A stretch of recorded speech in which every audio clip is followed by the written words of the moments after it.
అయ్యో, ఇదేమిటి ఈరోజు అత్త ఇలా అన్నారు?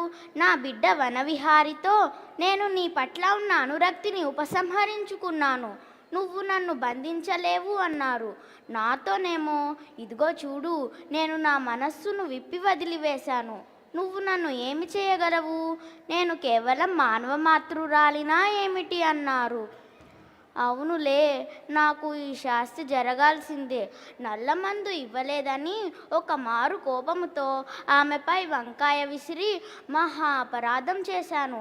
ఆ రోజే అత్త నాతో చెప్పింది, తన నిజమైన చోటు నాకు తెలియడం లేదని. నేను చేసిన అపరాధానికి నాకు శిక్ష పడకూడదని గురుదేవులను ప్రార్థించింది. మరొకసారి వనవిహారికి పథ్యం కాని ఆహారం ఇవ్వబోయాను. అప్పుడు అత్త వారించింది. నాకు కోపం వచ్చి అత్తను, నువ్వు చేస్తే బాగుండు, నీ చితికి నిప్పు పెట్టా అన్నాను. అయినా అత్త ప్రేమతో నా తరువాత నీ గతి ఏమవుతుందో తెలుసా అని నేనే ముందు పోయి తాను తర్వాత పోవాలని ప్రార్థిస్తున్నానన్నారు. ఎందుకో మరి.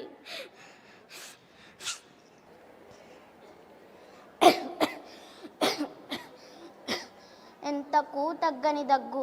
నన్ను కాశీకి ఎందుకు తీసుకువచ్చారో నాకు అర్థమైంది. నాకు క్షయవ్యాధి ముదిరింది అన్నారట వైద్యులు.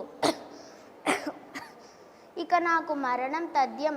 అందుకే కాశీలోంచి ముక్తికి అవకాశం కల్పించామనుకుంటున్నారు ఈ అమ్మ సన్యాసులు.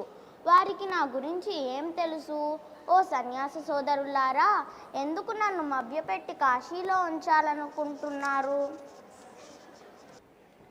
మాతృదేవి సాన్నిధ్యంలో ఇన్నేళ్ళు గడిపిన మీ బుద్ధి ఇంతేనా? మీకు అర్థమైంది ఇంతేనా? నేను పుట్టినది మొదలు నా బాధ్యతను స్వీకరించి నాకు కావలసినది ప్రతీదీ స్వయంగా చేసి పెడుతూ నేను ఉన్నన్ని రోజులు ఉపయోగపడేందుకు వీలుగా తాను జీవించిన ఇంటిని కూడా వదిలి వెళ్ళిన మాతృదేవే నాకు దిక్కు. ఇన్ని చేసిన ఆమె నాకు ముక్తిని మాత్రం ఇవ్వదనా మీ అభిప్రాయం?